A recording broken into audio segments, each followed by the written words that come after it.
Olá, hoje nós vamos falar sobre uma das maiores e grandiosas cidades que a humanidade já teve e que foi confirmado pelo grande Heródoto.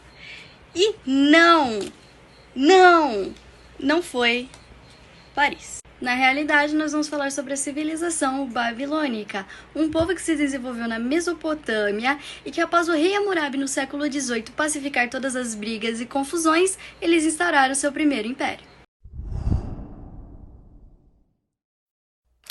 Como característica social, podemos citar a hierarquia, em que o rei ficava no topo, depois os governadores e depois os prefeitos, e nisso o resto dos homens livres eram obrigados a servir o rei, e isso foi chamado de servidão coletiva.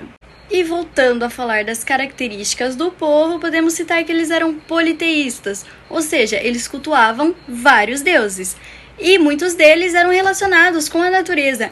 Por exemplo, o deus Anu era considerado o rei do céu, a Ishtar era considerada a deusa do amor e da fertilidade, e por assim vai. Já que falamos de religião, também podemos citar que em 2000 a.C. as monarquias passaram a ser hereditárias, ou seja, passavam de parente para parente. E nisso também acreditavam que o poder do rei era também o poder de Deus. Então, o rei seria o representante de Deus na Terra. O rei Hammurabi, além de governar o seu povo sabiamente e conquistar todas as tribos e sociedades ao seu redor, ele foi o primeiro a instalar um código de leis escritos na humanidade. Não é mesmo, Duda? É isso mesmo, Ana. O código foi formulado pelo rei e escrito numa grande rocha de diorito como essa daqui que vocês podem ver. Ele possuía 2,25 metros de altura, 1,60 m de circunferência na parte superior e 1,90 m de base. Composto por 282 leis dispostas em 46 colunas, com cerca de 3.500 linhas em escrita cuneiforme. Após ele ser encontrado por arqueólogos franceses, mais ou menos na metade do século XX, na cidade de Susa, no Irã, ele foi levado até o Museu do Louvre, em Paris, e atualmente ele se encontra assim, disponível para quem quiser conhecê-lo e tirar uma foto. Na Babilônia, assim como em outras civilizações antigas, apesar de haver separação entre o poder político, do rei, e o poder religioso dos sacerdotes, o direito sofria fortes implicações da religiosidade, o que se reflete em escritos no próprio código, que fazia referência a inúmeros deuses, principalmente ao deus Marduk, considerado o deus protetor da cidade da Babilônia. As normas legais compiladas no Código de Hammurabi são precedidas de um prólogo, redigido num estilo semi-poético, e seguidas por um epílogo, no qual o rei Hammurabi se declara como promulgador oficial das leis, ao invés de tê-las recebido de algum deus, exigindo também da população sua conservação para a posteridade. Deram meu nome de Hammurabi, o reverente príncipe temente a Deus, para fazer que a justiça aparecesse na terra, para destruir o mal e o perverso, de tal forma que o forte não oprima o fraco, para erguer-se na verdade como o sol sobre o povo de cabelo negro, para trazer a luz à terra. Quando os deuses citavam essas obrigações do rei, na verdade, o que eles queriam dizer é que ou o governante cumpriria com as suas designações divinas, ou ele sofreria as consequências coletivamente. Ou seja, seu povo seria responsabilizado pelos seus atos, padecendo em revolta, em destruição, em fome e em completa ruína. Ainda no aspecto das fontes do direito, é muito importante frisar a severidade das penas. Quando cometidas contra a Igreja e o Estado, elas eram sempre mais severas e, além disso, elas também tentavam retomar a estratificação social. Ou seja, quando uma pessoa de uma classe inferior cometia um delito, suas penas eram sempre muito mais cruéis. Então, aquela célebre frase que o forte não oprima o fraco, na realidade, ela não tinha o objetivo de gerar igualdade, mas de proteger o indivíduo, ainda que ele não fosse de estratos superiores, mas ainda assim era uma forma de endossar a hierarquia social. Hammurabi nada mais faz do que ordenar costumes já impostos sobre sua população, denotando a influência do direito consuetudinário no código. O Código de Hammurabi ele era escrito nessas rochas de diorito enormes, com escritas cuneiformes. E elas eram espalhadas por toda a Babilônia. Então, cada cidade possuía o seu código. Dessa forma, eles acreditavam que ficaria mais fácil você identificar quem era culpado e quem era inocente, já que todo mundo sabia as leis. Então, todo mundo sabia os seus deveres, os seus direitos e as punições caso você infringisse o direito de outro, né? Infringisse alguma lei. Então, era uma lei imutável, vamos dizer assim, tanto para os pobres, os nobres e até mesmo para o rei. As reformas de Hammurabi, seu governo sobre a questão da justiça, não se resumem apenas ao seu código de leis. Primeiramente, ele vai retirar o poder de julgar dos sacerdotes e dos seus templos e vai passar para os juízes, né? Essa pessoa competente, né, para julgar. Então ele vai criar algumas estruturas que nós temos até hoje em dia, como um tribunal civil, um direito processual e até mesmo um ministério público. Claro, não vai perder a característica do mítico religioso, ela ainda vai estar muito presente ali nas leis e no ato de julgar, né, dos juízes. Porém, não será mais feito pelos sacerdotes.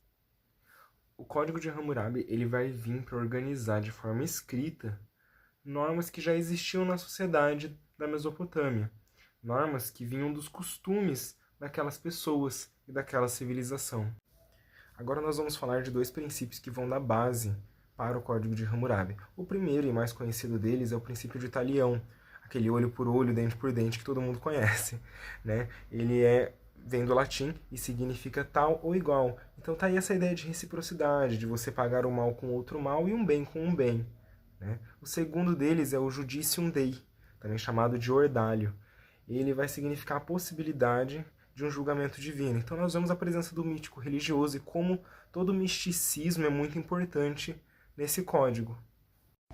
O principal objetivo do Código de Hammurabi era homogeneizar a Babilônia juridicamente, formando uma cultura comum, que era a visão de justiça como punitivista. Essa visão pode ser encontrada até hoje, principalmente dentro do sistema carcerário e na falsa esperança de ressocialização. O processo de julgamento se iniciava com o processamento da ação, onde era encaminhada para um juiz que a analisava. Após isso, as testemunhas eram ouvidas e a sentença declarada. Lembrando que se um juiz cometesse erros, ele podia ser punido e até destituído de seu cargo de juiz. Em geral, as penas previstas pelo Código de Hammurabi tinham a intenção de fazer a ordem pelo medo. Eram baseadas numa justiça retributiva, eram penas rígidas e desproporcionais, que mudavam de acordo com a classe social do autor e do réu. Existem alguns artigos no Código de Hammurabi que deixam evidentes a incoerência das penas e como não era sempre olho por olho e dente por dente, dependendo de quem você era. No artigo 200 diz: se um homem arrancou o dente de um outro homem igual a ele, arrancarão o seu dente. Já no artigo 201 diz: se ele arrancou o dente de um homem vulgar, pagará 1/3 de 500 gramas de prata.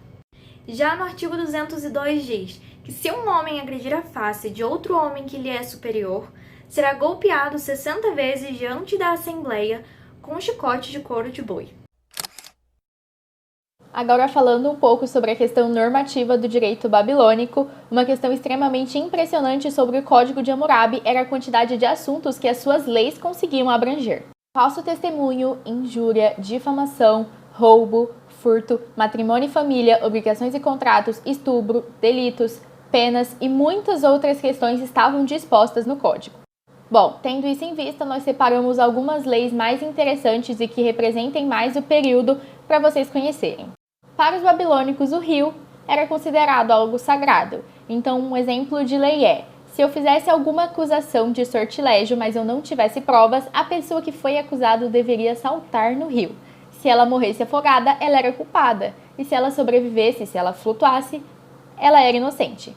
E isso não ocorre só nessa lei. Existem várias outras leis que abarcam essa questão, mostrando como o rio às vezes era um indicador de verdade.